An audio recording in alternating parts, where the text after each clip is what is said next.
റോഷൻ മാത്യു നായകനെത്തിയ ചിത്രമായിരുന്നു ഉയിർ. ചിത്രത്തിന് അത്യാവശ്യം ഒരു വിജയം സ്വന്തമാക്കാൻ വേണ്ടി സാധിച്ചിട്ടുണ്ടായിരുന്നു. ഉയിർ എന്ന ചിത്രം ഈ വരുന്ന ഓഗസ്റ്റ് 4-ാം തീയതി ജിയോ ഹോട്ട്സ്റ്റാറിലൂടെ OTT റിലീസിനെത്തുമെന്ന് ഒഫീഷ്യലായി തന്നെ കൺഫേം ആക്കിയിട്ടുണ്ട്. എന്തായാലും ചിത്രത്തിൻ്റെ OTT റിലീസിനായി നമുക്ക് കാത്തിരിക്കാം. എത്ര പേരാണ് ഉയിർ എന്ന ചിത്രത്തിൻ്റെ OTT റിലീസിന് വേണ്ടി കാത്തിരിക്കുന്നത്? കമൻറ്റ് ചെയ്യുക.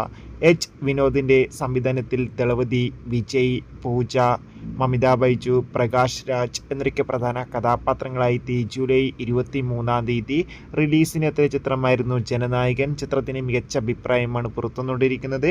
ചിത്രത്തിന് ഇന്ന് 3-ാം ദിവസവും അത്യാവശ്യം മികച്ച ബുക്കിംഗ് ആണ് കേരളത്തിൽ നടന്നത്.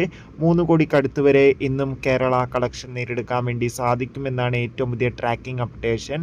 എന്തായാലും ജനനായകൻ എന്ന ചിത്രത്തിൻ്റെ കൂടുതൽ ഒഫീഷ്യൽ ബോക്സ് ഓഫീസ് കളക്ഷൻ റിപ്പോർട്ടിനായി നമുക്ക് കാത്തിരിക്കാം. വിസ്മയ മോഹൻലാൽ, സായി കുമാർ, ഗണേഷ് കുമാർ, മനോജ് ജയൻ എന്നൊക്കെ പ്രധാന കഥാപാത്രങ്ങളായിട്ട് ലാലേട്ടൻ ഗസ്റ്റ് റോളിൽ എത്താൻ പോകുന്ന ചിത്രമാണ് തുടക്കം.